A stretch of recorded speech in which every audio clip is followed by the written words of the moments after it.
Okay. Um, Okay. what were Guys, we talking about? welcome Sorry. to round two. We were essentially talking about, we were starting to talk about the idea of what's done is done, and Yeah. how you can't just expect all the Jews to leave. That's not going to happen.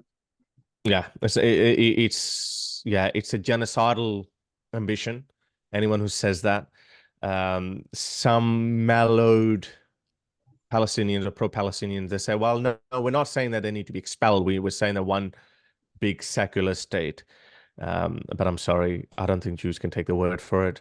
Muslims were offered the same thing in India, in subcontinent.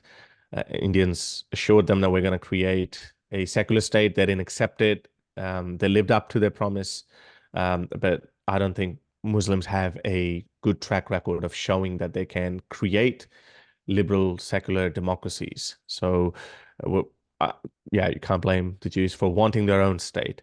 However, this blockade of the West Bank and of Gaza, that's not sustainable either. I think Do if you do when you Hamas think is, it's do you think yeah, it's you can say it's an occupation if you feel it is. Do you feel it is, or I don't think it's an occupation. The Gaza is definitely not occupied. In 2005, Israel disengaged. They pulled out however many number of Jewish families from there. It's a blockade. It's a blockade on the premise that if we open it up, then they're going to use that against us. They're going to attack Israeli territories, Israeli neighborhoods. And there was a surge of terrorist attacks in 2005, 6, and 7. So no, it is a blockade. In the West Bank, yes. Those settlers, I don't know how Israel allows that. They look the other way. We see some horrible footage that comes out of um, uh, I think it was a couple of years ago, Sheikh Jarrah one. We can't imagine that. So I think that is outright violation of human rights there. People who are living there, you can't just go and knock on the door and say, well, get out. This belongs Hmm. to us. So that is a really big black mark on Israel's peaceful claims, Israel's right to existence. Um, so yeah, I think that something should be done about that. so? Actually, while you're there, yeah, sorry, No, go I ahead, do go have a ahead, go question ahead. for you. No, Yeah, no, go I ahead. have a different question for you, which will I was in the, derail. by the way, I was in the West Bank during my service. That's where I spent my service. So here's the thing. The West Bank, and what did you want to say? Because maybe you could always ask me. It's fine. I'll get. It's a separate question. I think it's a theological question, but I want to hear your thoughts on the settlements in the West Bank. Okay. Here's the thing. The two-state solution to many people sounds like a good idea. And in theory, there are people that say it could work. Here's my challenge with it. The challenge with it is, yes, maybe after the UN declared that there shouldn't be any more conquest, sounds great. I think it's going to continue for the rest of history, whether we try to discontinue it or not, or outlaw it or not. I think humans will be humans, and again, I don't like the idea of it. I wish it would cease to exist. I think humans will always fight. There will always be good and evil. There will always be greed. There will always be desire for power. I think to some degree, even if we can take it down to a much less significant level, where for the most part countries are countries, nations are nations, everyone minds their business. It's never going to fully happen. The problem with the two-state solution, why I don't think it's doable, is because there is too large of a number of Jews who are not okay with it, and definitely too large of a number of Muslims who are not okay with it, and neither of those groups will ever accept it, and they will continue to fight the other side until they reach that goal. And so, even if we get rid of Hamas, for example, the ideology still exists, and they may just come up with another name. Mm. So, the solution to this issue, if the Palestinian, or where you could call Israeli Arab population, which is essentially cut from the same cloth, many of them that live in Israel proper live very good lives for the most part. The ones with Israeli citizenship living amongst Israelis, they have quite a lot of freedoms. If the population was only 20%, we could probably absorb the Palestinians into the land. We wouldn't necessarily be threatened by their number, and we can probably make it work. The challenge is when 50% of the Jewish state is Arab, and many of them don't support a Jewish state being the ruling body. Now we have a massive Mm. security problem. And so the challenge is the numbers, the number of them. And I don't want to sound like some crazy extremist, but I'm looking at it pragmatically and I'm saying if all of them were genuinely okay, or the vast majority was genuinely okay with having Jewish rulership, but they had their freedom of religion, press, what have you, then maybe we could do it. But I worry tremendously, and I think it's not naive to think this way, that there would still be too high of a number that would say, thank you for letting us live among you. We want all of it, and we're going to Yeah, continue to fight you. And so, Israel has this constant dilemma, and we really can't. No one can come up with a solution.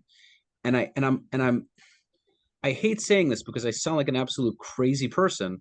I don't know if this can be solved unless one of either the Jews or Arabs leave that area, like at least most of them, or there ends up being a war at some point where one side has a significant amount of deaths. And hear me out here, because what I'm saying sounds horrible.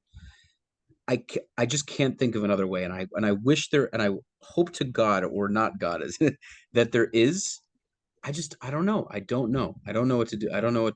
that I I wish. think this is Believe I think believe me, this is man. Believe me, man. I want peace. Believe me. I just I don't know what the hell. I don't know what we could do here. I, I get it with the one state solution, what you said, that's perfectly fine. I wouldn't be okay with that either. Even as a Muslim, I wouldn't be okay. I would be winking at my fellow Muslim that let them create this one state solution. We'll be Right. 49, they'll be 51%. We're gonna make babies, we'll be conquering them in 10 years. I know that. That one state solution is that, forget about it. But the two state solution that you said, and it's surprising, and you're right, I think only 30% of the Israeli population is in favor of the two-state solution. Maybe 40, 50 Because they don't want want. peace. They want because they're Yeah, tired of but fighting, man. They're tired I, of it. I get that, but you gotta, Yeah. as I said, you gotta start somewhere. Um, I saying that, okay, well, the majority of Muslims and the majority of Jewish population, they're not okay with the two-state solution, but then the other options that you laid out, that one side has to just die or be expelled. That No, cannot be a I'm not starting saying that's position. a sub. But please hear me out here. That is not what I want. It, No, no, I know you it don't is want not that, what but I I'm want. saying no, no, but I'm saying there's a very pessimistic way of looking at the world, that if that is Yeah. the only solution, we cannot find any middle ground. This is why I'm saying the I hope I'm two-state wrong, solution. man. I hope I am so Forget, wrong. I hope I'm wrong. forget, yeah, no, I get it, but forget about what people. Obviously, that's the challenge, yeah, to convince the vast majority of Palestinian Muslims that, hey, look, what's done is done. We got to move forward. You got to accept the Gaza Strip and the West Bank as, one Palestinian state, and this is Israel. You have to accept it. I know you don't like it, whatever, and of course that's going to take maybe a decade, re-education. I don't know, but at the same time, you're going to have to convince those Israeli Jews as well that has to be a solution. You can't keep taking chunks out of the West Bank. You can't. I heard Yuval Noah Harari say that yes, there are those West Bank settlements, but once there is a real political will that there's going to be a two-state solution, then those settlers can be expelled or expelled from that region. It So can here's happen. one It's thing. not impossible. Here's devil's advocate. First of all, I'll be honest with you. I'm not okay with that. And I know you can argue it causes issues. The reason I'm not okay with it, well, first of all, what do you think about this? The Jews were pulled out by their own government from Gaza. It used to be called Gush Katif, and it was Mm, essentially a little version of the West Bank. It had the same structure as the West Bank at the time. mm, That didn't seem to work in favor for Israel, pulling all the Jews out. So now a lot of the Israelis are saying, we tried that. It didn't do anything.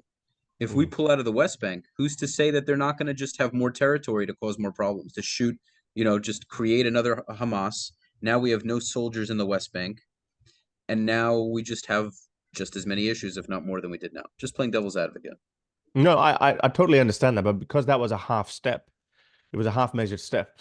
You, this is why I said that it's a difficult task for Israel, and Israel would probably be losing more in a two-state solution, because it works in Israel's favor to, okay, well, let us blockade that, let us occupy that or whatever, let us keep taking chunks out of the West Bank and make that a status quo. I think it works best for Israel in that case.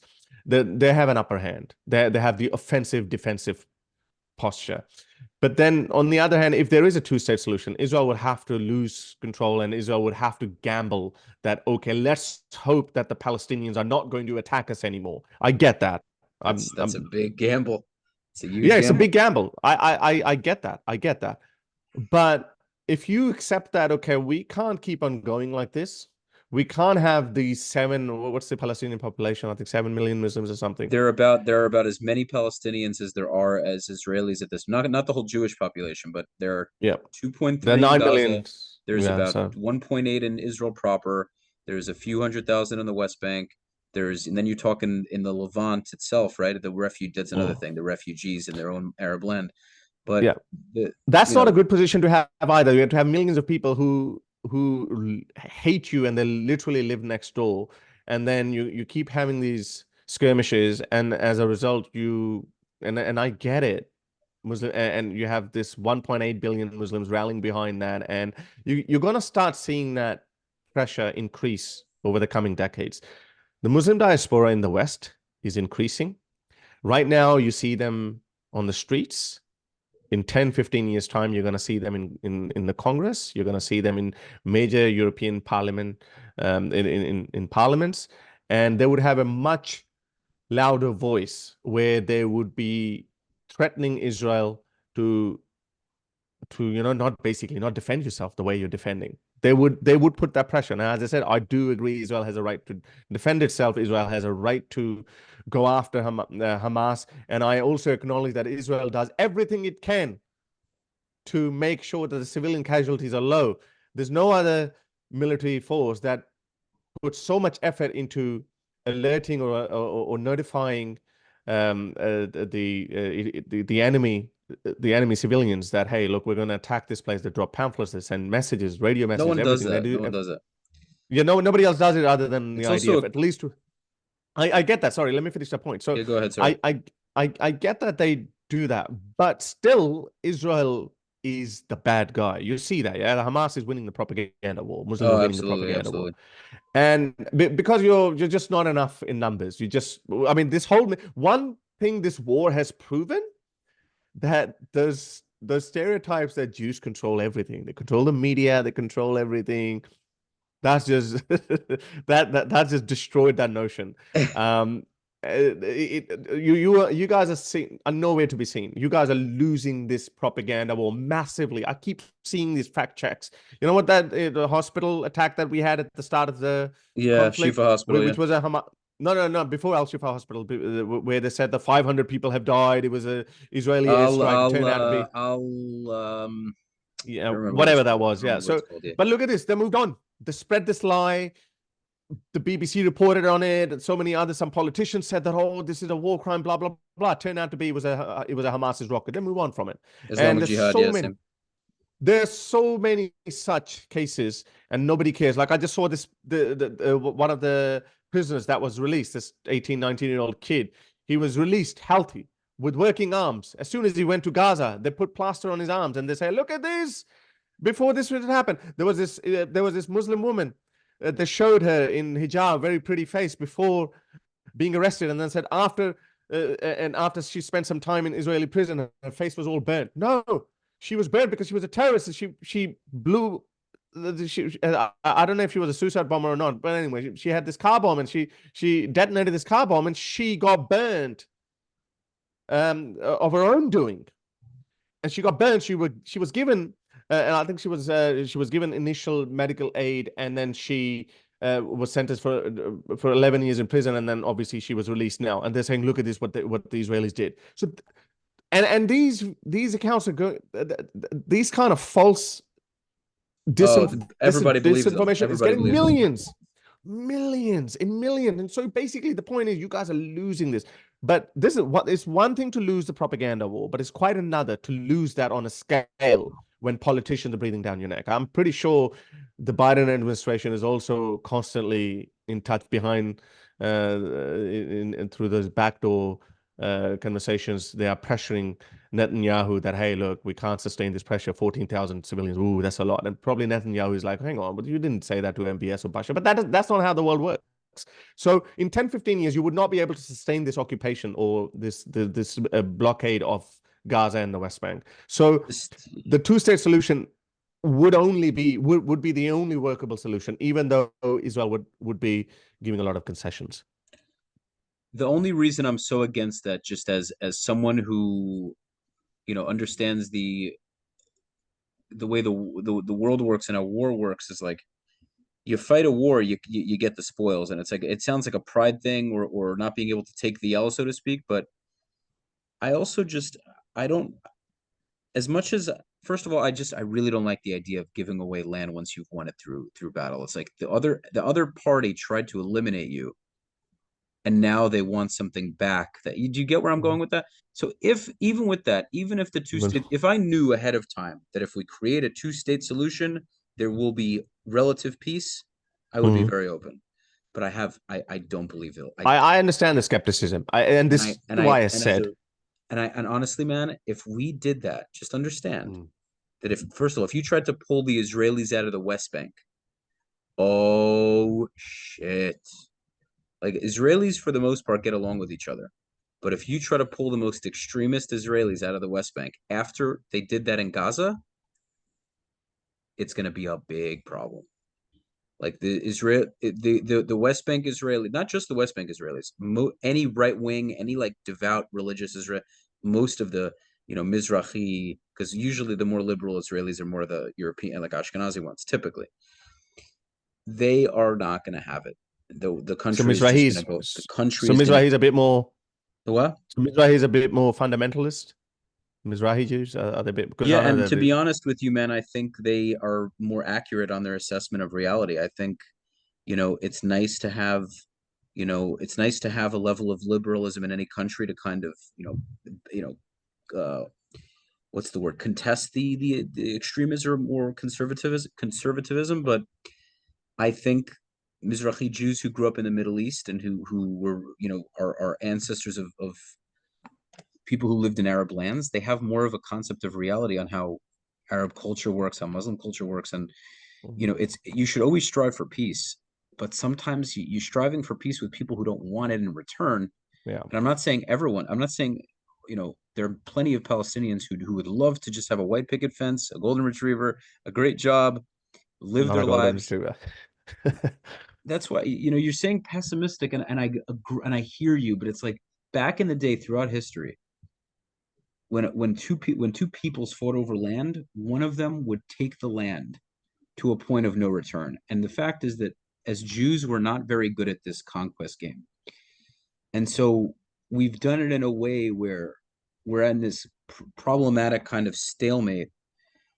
And yeah, but again, as I said, what would you do if America withdraws support? What would you do then? Then Muslims will actually take it all back. What would you do then? So that's why you have to make this concession to some point. I'll be honest, and that's kind of where you'll probably just think I'm another like crazy lunatic, but that's kind of where that part of religion comes to me, where it's like, I'm not a very religious person, but I look at it and I look at the world and I'm like, Jews are such a tiny population.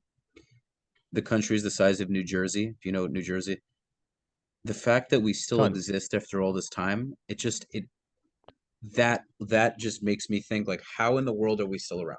Whether it's American support or whatever it is, Palestinians have support. I didn't mean that they will wipe you out. I didn't mean that they will wipe you out entirely, but I meant they would take Israel by force. What would you do then if America withdraws support, if the West withdraws support? As I said, that in 10, 15 years' time, the political landscape in the West is going to be very different. Muslims are going to have a lot stronger voice. So if America withdraws its support, if Europe withdraws its support, and we've already seen Macron criticizing the Israeli government, and then this mentality that, the winner takes it all, the powerful one, if you won this land, then it's yours. We have international rules-based order. We have the UN for a reason. I know you can have all the grievances with the UN, you can have your complaints with them, but in the position of strength, Israel is in a position of strength. this mentality that, okay, we've taken it, we're not going to give it back because there's a far right, or there are very fundamentalist Jews who would never accept emptying the West Bank. If you stay on that trajectory, you are basically essentializing that if Muslims can, I'm not saying they probably can right now, but 10, 15, 20 years time, who knows? If they can, then what are you going to do? They're going to take all of Israel. Then, so as I said, Yeah, going Harris, back again, you can have some justice. If you want full peace, you're going to have to let go of some justice. If you Harris, want I'll be full honest. justice, you're going to have to. I There's not going to and be peace. by the way, your point is very valid. I just think that unfortunately, I just don't see it happening. And maybe it will. I'm not the leader of Israel, and I don't know what's going to happen. No, but But I'm saying, should you not strive for it? I understand. I also yeah, don't see you know that why? happening anytime soon. But I should we think not that strive for it?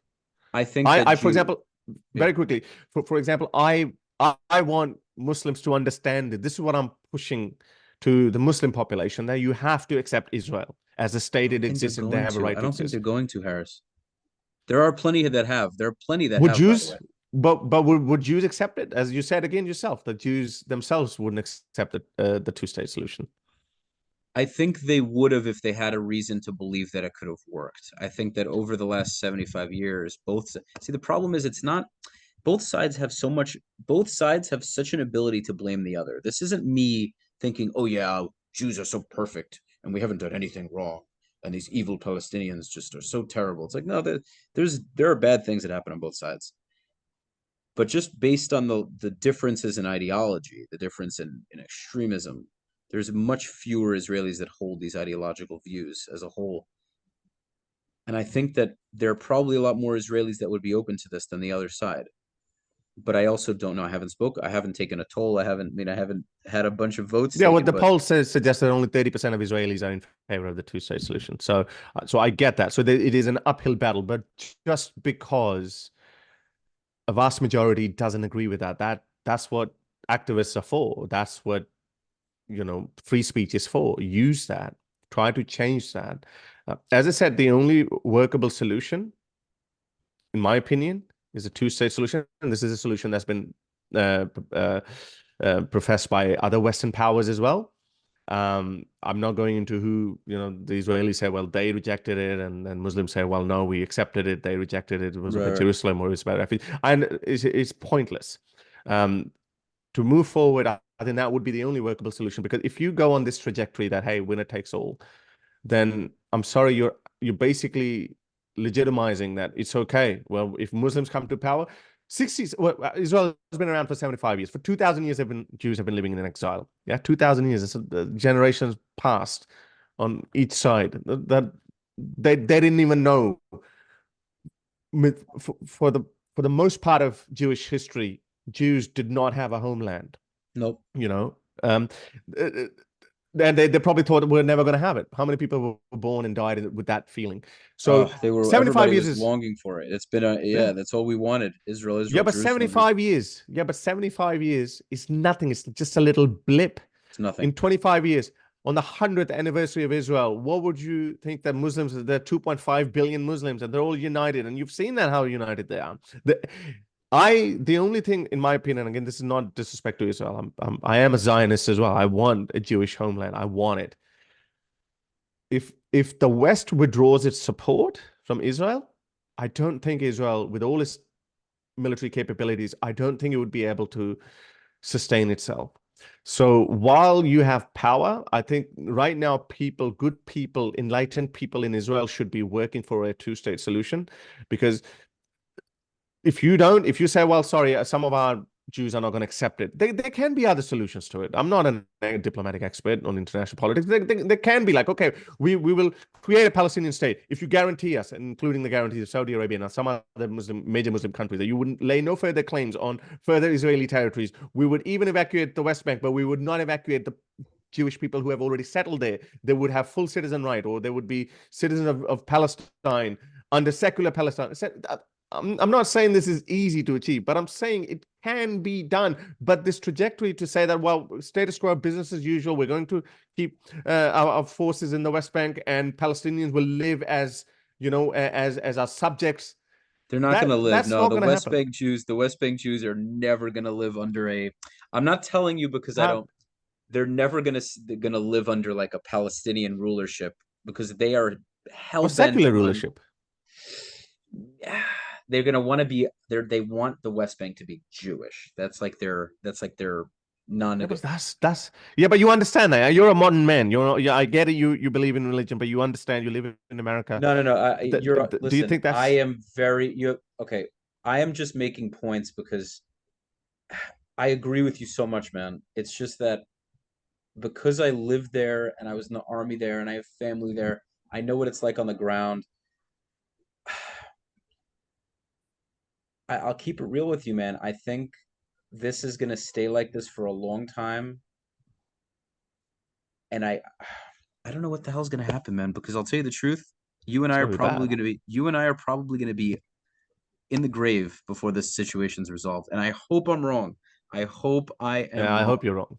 I Yeah, hope but to this is my God. problem. This is what I'm not getting. This is what I'm not getting because I see you understand that. This is something like, like I come from Pakistan. It's a highly conservative country.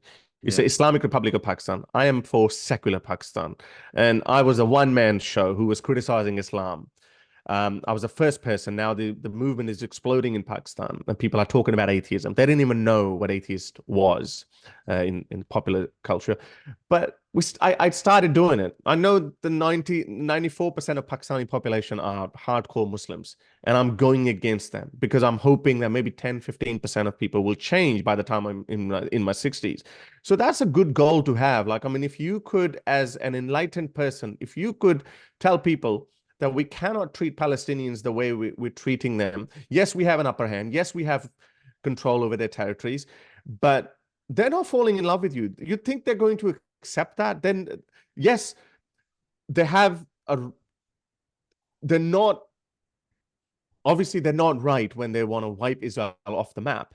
But they have some legitimate claims as well. Every human being deserves a right to live with dignity and respect, I and agree. I have agree. I agree.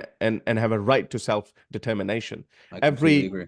every people deserve that. So do Palestinians.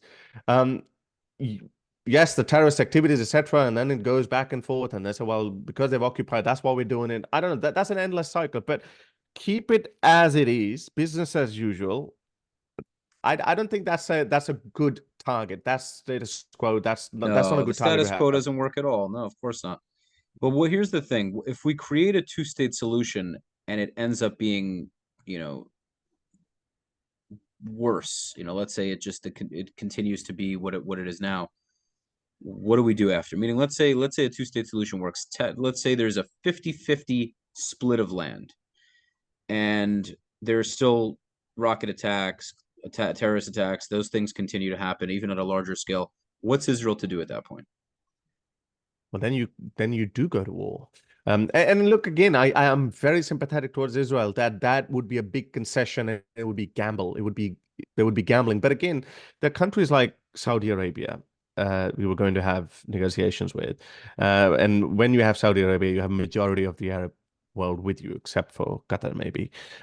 So you can have these guarantees. You've established that good relationship with Egypt after that 67 war, and you return Sinai on good faith.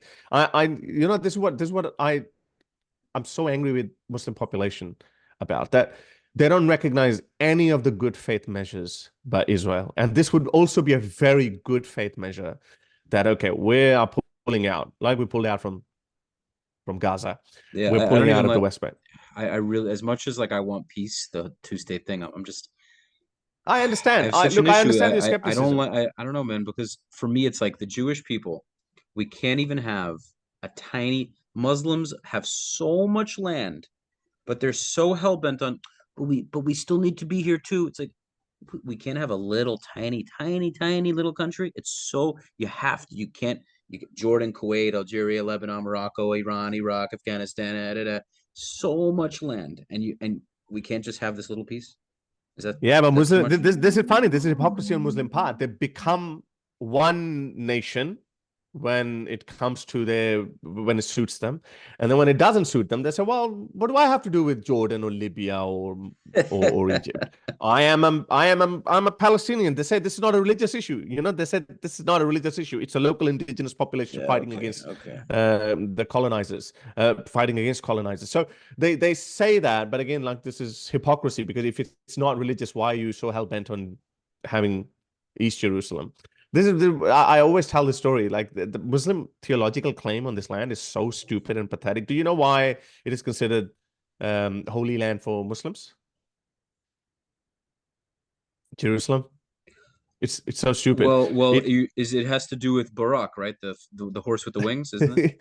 it's By the way, one of those. Yeah. I say that to Muslims when they debate me. I'm like, the fact that you believe that a horse with wings took Muhammad up to heaven is why we can't even have a conversation. Yeah. No, but yeah. So that's one part of it, and the other part was when Muhammad was deciding, okay, because Muhammad had invented Islam, so he's like, okay, we need to pray. So initially he goes, okay, let's pray in that direction, in Jerusalem's direction, and they prayed in that direction for 16 months. That's it. For 16 months, Muslims prayed in that direction, and then Muhammad conveniently got a verse from Allah, which Muhammad's alter ego basically speaking to him, and so, well, I know you want to pray in the direction of Kaaba, so how about you abandon Jerusalem and start praying in the direction of Kaaba? So that's why Muslims from that day onward, Muslims started praying in the direction of that black cube. So that's one. And obviously the second one is like when Muhammad flew to heaven on a winged donkey, he just parked there. Apparently that ring is still there. He parked his flying donkey there. There's a This lot is of it. there's so much, dude. Even in Judaism, right? Like, I like the things in Judaism for tradition, but like the burning bush, whoever was there was probably on Talking wall. psychedelics. The splitting of the Red Sea, maybe it was a tiny little river and there was some wind, an entire sea. Listen, I respect people's beliefs, but as just a pragmatic, logical thinker, for me to blindly just believe everything that's said, it's just. Mm. And again, I choose to have faith in a certain regard. I believe that certain things could have been by man. There could be a spiritual being. I look at the world and how intricate it is, and that's why I believe there's some kind of higher power. That's my belief. Fair enough. But But my yeah, point is their theological claim on this land is so ridiculous. It's not the first holiest site. It's not the second holiest site. It becomes a third holiest site. right. That is so unfair. Purely, if I, like, as a neutral person, as an atheist, I look at it, I'm like, well, it's Jews' holiest site. Okay, this is the Right, right. first, so this is the only holiest site. It's like, Yeah, we don't have imagine any others. This is it. imagine polytheists from all around the world say, well, give us half the Kaaba, because before Islam, it was a polytheist holiest site. Yeah, there were idols there. Muhammad broke 360 idols there with his stick. So actually Ibrahim did We that, can't and even Muhammad pray did on that the. By too. the way, Jews officially are not allowed to pray on the Temple Mount. We can visit it on occasion, but the Really? security guards, this we cannot. Jews cannot go on the Temple Mount and pray. No, we get arrested. A Jew will get kicked off the Temple Mount if they're saying what's called the Shema. Shema is one of the most common phrases in Jewish prayer. So a Oh wow. Jewish police officer sees an Israeli saying the words, he'll kick him out, which is crazy. Oh wow. And then you have to your question Jews with the Israelis, a lot of them from the West Bank, but Israelis in general, they'll dress up as Arabs to try to sneak into the Temple Mount. And Really? yes, and police officers, if they see that the guy might be Jewish, they'll question them. They Wow. won't let them go. There's only a couple of occasions throughout the year where you can get like Israelis can actually walk around the Temple Mount. They go with armed security and they walk through, but it's not all the time, and they cannot officially pray there, which is just crazy. It's the holiest place for Jews, and they can't even pray there. Yeah, And that's because of peace. That's that's because of attempts at peace. But again, I do think, now that I brought that up before, I think that what would work, but it won't happen, is that Palestinians in Gaza should say these Jews aren't letting up, they're not giving up. Maybe we should just start a new life. Maybe we should go to California.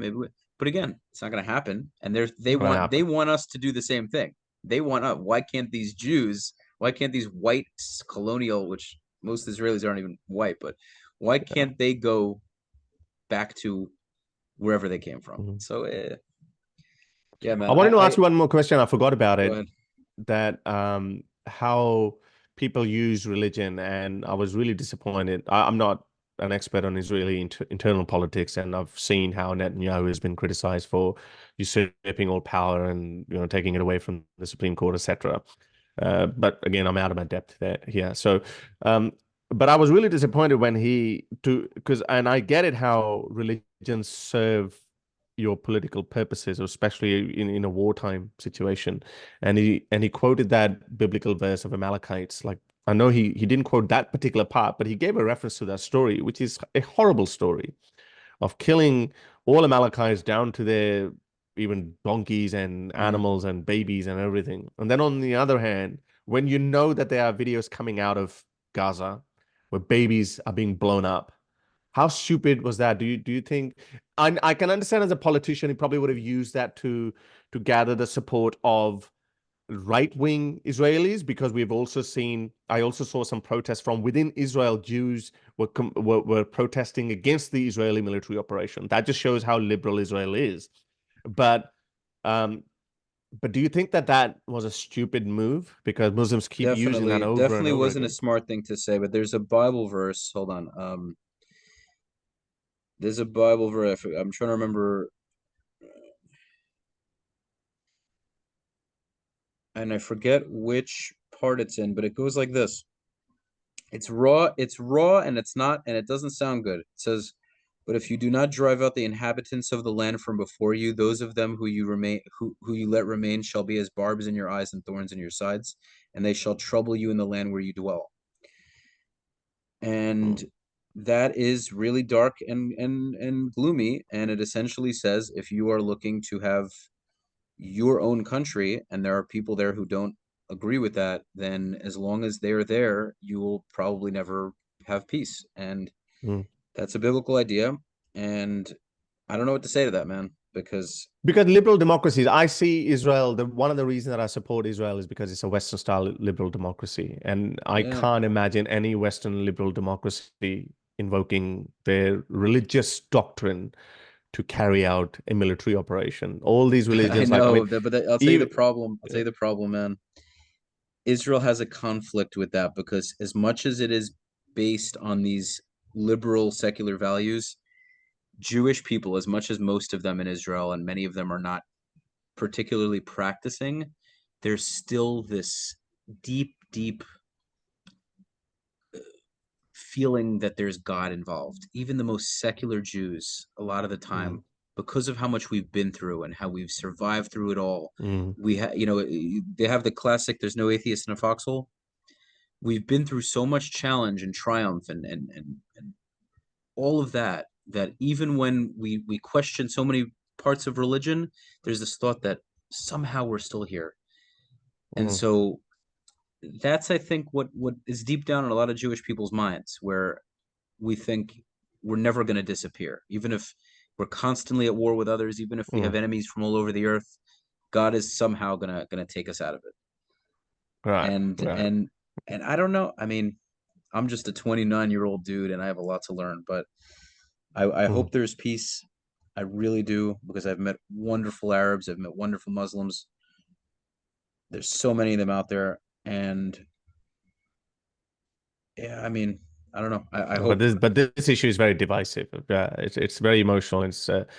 I mean, I speak about Islam, and until this point, I believe that Islam is the most sensitive thing to talk about. You got to be really, really careful, and we have crossed some boundaries. But man, I've never seen Muslims. I mean, Muslims become more emotional when you talk about Israel-Palestine issue than you talk about the doctrine of Islam. So I get it.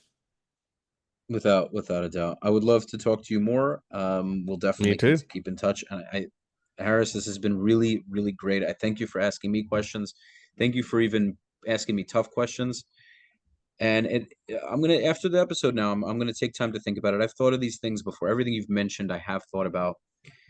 And I don't know. I don't know what it'll be. I've definitely I've thought about this whole conversation many times in different respects, and it's tough. I hope one day that Israelis and Palestinians, Israelis and Arabs as a whole, can really work together. Israel's made peace with certain countries, and I do see that there are more Muslims coming out and kind of discussing it. But we're gonna wrap up here. It was an absolute pleasure. Thank you, thank you, thank you for coming. Guys, make sure to check out